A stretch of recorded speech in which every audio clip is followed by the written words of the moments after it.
नमस्कार। सुनो कहानी श्रृंखला के अंतर्गत प्रस्तुत है कहानी कप्तान साहब, जिसके लेखक हैं मुंशी प्रेमचंद जी। जगत सिंह को स्कूल जाना कुनैन खाने या मछली का तेल पीने से कम अप्रिय न था। वह सैलानी, आवारा, घुमक्कड़ युवक था। कभी अमरूद के बागों की ओर निकल जाता और अमरूदों के साथ माली की गालियां बड़े शौक से खाता।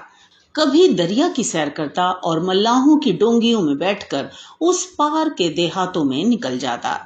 गालियां खाने में उसे मजा आता था। गालियां खाने का कोई अवसर वह हाथ से न जाने देता। सवार के घोड़े के पीछे ताली बजाना, इक्कों को पीछे से पकड़कर अपनी ओर खींचना, बूढ़ों की चाल की नकल करना उसके मनोरंजन के विषय थे। आलसी काम तो नहीं करता, पर दुर्व्यसनों का दास होता है, और दुर्व्यसन धन के बिना पूरे नहीं होते। जगत सिंह को जब अवसर मिलता घर से रुपए उड़ा ले जाता। नगद ना मिले तो बर्तन और कपड़े उठा ले जाने में भी उसे संकोच न होता था। घर में शीशियां और बोतलें थी, वह सब उसने एक एक करके गुदड़ी बाजार पहुंचा दी। पुराने दिनों की कितनी चीजें घर में पड़ी थीं, उसके मारे एक भी न बची। वह इस कला में ऐसा दक्ष और निपुण था कि उसकी चतुराई और पटुता पर आश्चर्य होता था। एक बार बाहर ही बाहर केवल कार्निसों के सहारे अपने 2 मंजिला मकान की छत पर चढ़ गया और ऊपर ही से पीतल की एक बड़ी थाली लेकर उतर आया। घर वालों को आहट तक न मिली। उसके पिता ठाकुर भक्त सिंह अपने कस्बे के डाकखाने के मुंशी थे। अफसरों ने उन्हें शहर का डाकखाना बड़ी दौड़ धूप करने पर दिया था, किंतु भक्त सिंह जिन इरादों से यहाँ आए थे उनमें से एक भी पूरा न हुआ। उल्टे हानि ये हुई कि देहातों में जो भाजी, साग, उपले, ईंधन मुफ्त मिल जाते थे, वे सब यहाँ बंद हो गए। यहाँ सबसे पुराना घराव था, न किसी को दबा सकते थे न सता सकते थे। इस दुरावस्था में जगत सिंह की हथ लपकियां बहुत अखड़ती। उन्होंने कितनी ही बार उसे बड़ी निर्दयता से पीटा। जगत सिंह भीमकाय होने पर भी चुपके में मार खा लिया करता था। अगर वह अपने पिता के हाथ पकड़ लेता तो वह हिल भी ना सकते, पर जगत सिंह इतना सीना जोर न था। हाँ, मारपीट, घुड़की, धमकी किसी का भी उस पर असर न होता था। जगत सिंह ज्यों ही घर में कदम रखता, चारों ओर से कांव कांव मच जाती। माँ दूर दूर करके दौड़ती, बहनें गालियां देने लगती, मानो घर में कोई सांड घुस आया हो। घर वाले उसकी सूरत से जलते थे। इन तिरस्कारों ने उसे निर्लज्ज बना दिया था। कष्टों के ज्ञान से वह निर्द्वंद सा हो गया था। जहां नींद आ जाती वहीं पड़ रहता, जो कुछ मिल जाता वही खा लेता। ज्यों ज्यों घर वालों को उसकी चोर कला के गुप्त साधनों का ज्ञान होता जाता था, वे उससे चौकन्ने होते जाते थे। यहाँ तक कि एक बार पूरे महीने भर तक उसकी दाल न गली। चरस वाले के कई रुपए ऊपर चढ़ गए। गांजे वाले ने धुआंधार तकाजे करने शुरू किए। हलवाई कड़वी बातें सुनाने लगा। बेचारे जगत को निकलना मुश्किल हो गया। दिन रात ताक झांक में रहता, पर घात न मिलती थी। आखिर एक दिन बिल्ली के भागों छींका टूटा। भक्त सिंह दोपहर को डाकखाने से चले तो एक बीमा रजिस्ट्री जेब में डाल ली।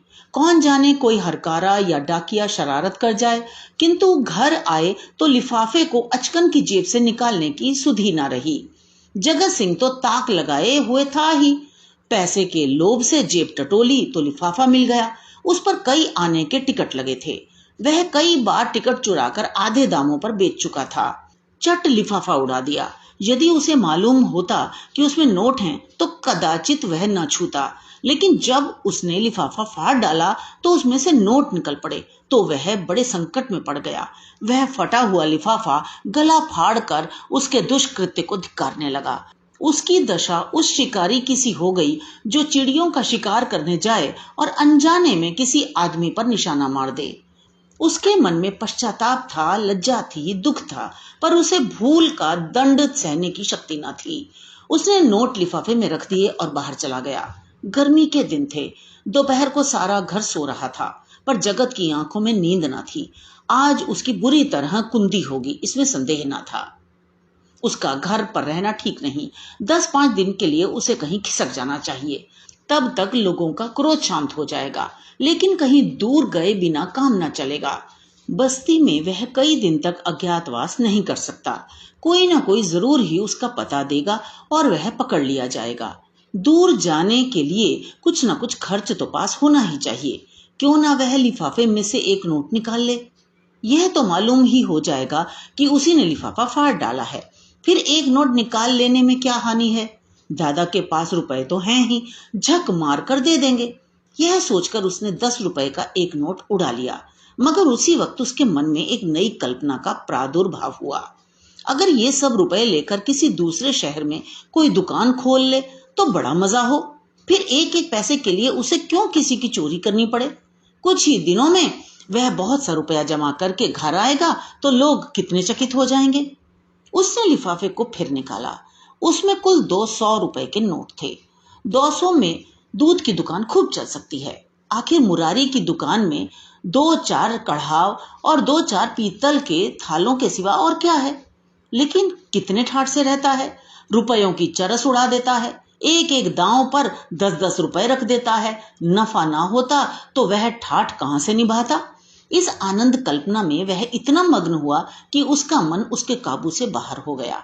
जैसे प्रवाह में किसी के पांव उखड़ जाएं और वह लहरों में बह जाए। उसी दिन शाम को वह बंबई चल दिया। दूसरे ही दिन मुंशी भक्त सिंह पर गबन का मुकदमा दायर हो गया।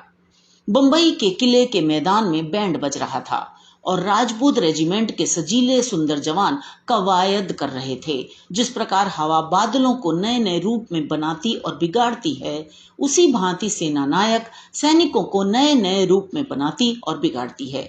उसी भांति सेना नायक सैनिकों को नए नए रूप में बना बिगाड़ रहा था। जब कवायद खत्म हो गई तो एक छरहरे डील का युवक नायक के सामने आकर खड़ा हो गया। नायक ने पूछा, क्या नाम है। सैनिक ने फौजी सलाम करके कहा, जगत सिंह। क्या चाहते हो। फौज में भर्ती कर लीजिए। मरने से तो नहीं डरते। बिल्कुल नहीं, राजपूत हूं। बहुत कड़ी मेहनत करनी पड़ेगी। इसका भी डर नहीं। अदन जाना पड़ेगा। खुशी से जाऊंगा। कप्तान ने देखा बला का हाजिर जवाब, मन चला हिम्मत का धनी जवान है। तुरंत फौज में भर्ती कर लिया। तीसरे दिन रेजिमेंट अदन को रवाना हुआ। मगर ज्यों ज्यों जहाज आगे चलता था, जगत का दिल पीछे रह जाता था। जब तक जमीन का किनारा नजर आता रहा, वह जहाज के डेक पर खड़ा अनुरक्त नेत्रों से उसे देखता रहा। जब वह भूमि तट जल में विलीन हो गया तो उसने एक ठंडी सांस ली और मुंह ढांप कर रोने लगा। आज जीवन में पहली बार उसे प्रियजनों की याद आई। वह छोटा सा कस्बा, वह गांजे की दुकान, वो सैर सपाटे, वो सुहृद मित्रों के जमघट आंखों में फिरने लगे। कौन जाने फिर कभी उनसे भेंट होगी या नहीं। एक बार वह इतना बेचैन हुआ कि जी में आया पानी में कूद पड़े। जगत सिंह को अदन में रहते 3 महीने गुजर गए। भांति भांति की नवीनताओं ने कई दिन तक उसे मुग्ध किए रखा, लेकिन पुराने संस्कार फिर जागृत होने लगे। अब कभी कभी उसे स्नेहमयी माता की याद आने लगी, जो पिता के क्रोध, बहनों के धिक्कार और स्वजनों के तिरस्कार में भी उसकी रक्षा करती थी। उसे वह दिन याद आया जब एक बार वह बीमार पड़ा था। उसके बचने की कोई आशा न थी, पर न तो उसके पिता को उसकी कुछ चिंता थी, न बहनों को। केवल माता थी जो रात की रात उसके सिरहाने बैठी अपनी मधुर स्नेहमयी बातों से उसकी पीड़ा शांत करती रहती थी। उन दिनों कितनी बार उसने उस देवी को नीरव रात्रि में रोते देखा था। वह स्वयं रोगों से जीर्ण हो रही थी, लेकिन उसकी सेवा शुश्रूषा में वह अपनी व्यथा को ऐसे भूल गई मानो उसे कोई कष्ट ही नहीं। क्या उसे माता के दर्शन फिर होंगे। वह इसी क्षोभ और नैराश्य में समुद्र तट पर चला जाता और घंटों अनंत जल प्रवाह को देखा करता। कई दिनों से उसे घर पर एक पत्र भेजने की इच्छा हो रही थी, किंतु लज्जा और ग्लानि के कारण वह टालता जाता था। आखिर एक दिन उसे न रहा गया। उसने पत्र लिखा और अपने अपराधों के लिए क्षमा मांगी। पत्र आदि से अंत तक भक्ति से भरा हुआ था। अंत में उसने इन शब्दों में अपनी माता को आश्वासन दिया, माता जी, मैंने बड़े बड़े उत्पात किए हैं। आप मुझसे तंग आ गई थी। मैं उन सारी भूलों के लिए सच्चे हृदय से लज्जित हूँ और आपको विश्वास दिलाता हूँ कि जीता रहा तो कुछ न कुछ करके दिखाऊंगा। तब कदाचित आपको मुझे अपना पुत्र कहने में संकोच न होगा। मुझे आशीर्वाद दीजिए कि अपनी प्रतिज्ञा का पालन कर सकूं। यह पत्र लिखकर उसने डाक खाने में छोड़ा और उसी दिन से उत्तर की प्रतीक्षा करने लगा। किंतु 1 महीना गुजर गया और कोई जवाब न आया। उसका जी घबराने लगा। जवाब क्यों नहीं आता? कहीं माताजी बीमार तो नहीं है? शायद दादा ने क्रोधवश जवाब न लिखा होगा। कोई और विपत्ति तो नहीं आ पड़ी? कैंप में एक वृक्ष के नीचे कुछ सिपाहियों ने शालिग्राम की एक मूर्ति रख छोड़ी थी। कुछ श्रद्धालु सैनिक रोज उस प्रतिमा पर जल चढ़ाया करते थे। जगत सिंह उनकी हंसी उड़ाया करता, पर आज वह विक्षिप्तों की भांति प्रतिमा के सम्मुख जाकर बड़ी देर तक मस्तक झुकाए बैठा रहा। वह इसी ध्यानावस्था में बैठा था कि किसी ने उसका नाम लेकर पुकारा। यह दफ्तर का चपरासी था और उसके नाम की चिट्ठी लेकर आया था। जगत सिंह ने पत्र हाथ में लिया तो उसकी सारी देह कांप उठी। ईश्वर की स्तुति करके उसने लिफाफा खोला और पत्र पढ़ा। लिखा था, तुम्हारे दादा को गबन के अभियोग में 5 वर्ष की सजा हो गई। तुम्हारी माता इस शोक में मरणासन्न है। छुट्टी मिले तो घर चले आओ। जगत सिंह ने उसी वक्त कप्तान के पास जाकर कहा, हुजूर, मेरी माँ बीमार है, मुझे छुट्टी दे दीजिए। कप्तान ने कठोर आंखों से देखकर कहा, अभी छुट्टी नहीं मिल सकती। तो मेरा इस्तीफा ले लीजिए। अभी इस्तीफा नहीं लिया जा सकता। मैं अब एक क्षण भी नहीं रह सकता। रहना पड़ेगा। तुम लोगों को बहुत जल्द लाभ पर जाना पड़ेगा। लड़ाई छिड़ गई? तब मैं घर नहीं जाऊंगा। हम लोग कब तक यहां से जाएंगे? बहुत जल्द, 2 ही 4 दिन में। 4 वर्ष बीत गए। कैप्टन जगत सिंह का सा योद्धा उस रेजिमेंट में नहीं है। कठिन अवस्थाओं में उसका साहस और भी उत्तेजित हो जाता है। जिस मुहिम में सबकी हिम्मतें जवाब दे जाती हैं, उसे सर करना उसी का काम है। हल्ले और धावे में वह सदैव सबसे आगे रहता है। उसकी त्योरियों पर कभी मैल नहीं आता। उसके साथ ही वह इतना विनम्र, इतना गंभीर, इतना प्रसन्नचित्त है कि सारे अफसर और मातहत उसकी बड़ाई करते हैं। उसका पुनर्जीवन सा हो गया। उस पर अफसरों को इतना विश्वास है कि अब वे प्रत्येक विषय में उससे परामर्श करते हैं। जिससे पूछिए वही वीर जगत सिंह की विरुदावली सुना देगा। कैसे उसने जर्मनों की मैगजीन में आग लगाई, कैसे अपने कप्तान को मशीन गनों की मार से निकाला, कैसे अपने एक मातहत सिपाही को कंधे पर लेकर निकल आया। ऐसा जान पड़ता है उसे अपने प्राणों का मोह नहीं, मानो वह काल को खोजता फिरता हो। लेकिन नित्य रात्रि के समय जब जगत सिंह को अवकाश मिलता है, वह अपनी छोलदारी में अकेले बैठकर घर वालों की याद कर लिया करता है। 2-4 आंसू की बूंदें अवश्य गिरा देता है। वह प्रतिमास अपने वेतन का बड़ा भाग घर भेज देता है और ऐसा कोई सप्ताह नहीं जाता जब वह अपनी माता को पत्र न लिखता हो। सबसे बड़ी चिंता उसे अपने पिता की है, जो आज उसी के दुष्कर्मों के कारण कारावास की यातना झेल रहे हैं। हाय, वह कौन सा दिन होगा जब वह उनके चरणों पर सिर रखकर अपना अपराध क्षमा कराएगा और वे उसके सिर पर हाथ रखकर उसे आशीर्वाद देंगे। 4.25 वर्ष बीत गए। संध्या का समय है। नैनी जेल के द्वार पर भीड़ लगी हुई है। कितने ही कैदियों की मियाद पूरी हो गई है। उन्हें लिवा ले जाने के लिए उनके घर वाले आए हुए हैं, किंतु बूढ़ा भक्त सिंह अपनी अंधेरी कोठरी में सिर झुकाए उदास बैठा हुआ है। उसकी कमर झुककर कमान हो गई है। देह अस्थि पंजर मात्र रह गई है। ऐसा जान पड़ता है किसी चतुर शिल्पी ने एक अकाल पीड़ित मनुष्य की मूर्ति बनाकर रख दी है। उसकी भी मियाद पूरी हो गई है, लेकिन उसके घर से कोई नहीं आया। आए कौन? आने वाला था ही कौन? एक बूढ़े किंतु हृष्ट पुष्ट कैदी ने आकर उसका कंधा हिलाया और बोला, कहो भगत, कोई घर से आया? भक्त सिंह ने कंपित कंठ स्वर से कहा, घर पर है ही कौन? घर तो चलोगे ही। मेरे घर कहाँ है? तो क्या यहीं पड़े रहोगे? अगर ये लोग निकाल ना देंगे तो यहीं पड़ा रहूंगा। आज 4 साल के बाद भक्त सिंह को अपने प्रताड़ित निर्वासित पुत्र की याद आ रही थी, जिसके कारण जीवन का सर्वनाश हो गया, आबरू मिट गई, घर बर्बाद हो गया। उसकी स्मृति भी असहाय थी, किंतु आज नैराश्य और दुख के अथाह सागर में डूबते हुए उन्होंने उसी तिनके का सहारा लिया। न जाने उस बेचारे की क्या दशा हुई। लाख बुरा है तो भी अपना लड़का है, खानदान की निशानी तो है। मरूंगा तो 4 आंसू तो बहाएगा, 2 चुल्लू पानी तो देगा। हाय, मैंने उसके साथ कभी प्रेम का व्यवहार नहीं किया। जरा भी शरारत करता तो यमदूत की भांति उसकी गर्दन पर सवार हो जाता।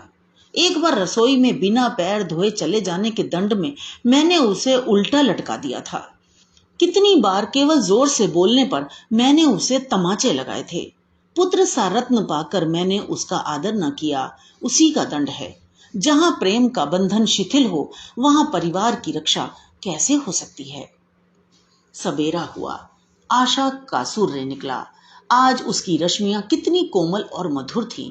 वायु कितनी सुखद, आकाश कितना मनोहर, वृक्ष कितने हरे भरे, पक्षियों का कलरव कितना मीठा। सारी प्रकृति आशा के रंग में रंगी हुई थी। पर भक्त सिंह के लिए चारों ओर घना अंधकार था। जेल का अफसर आया। कैदी एक पंक्ति में खड़े हुए। अफसर एक एक का नाम लेकर रिहाई का परवाना देने लगा। कैदियों के चेहरे आशा से प्रफुल्लित थे।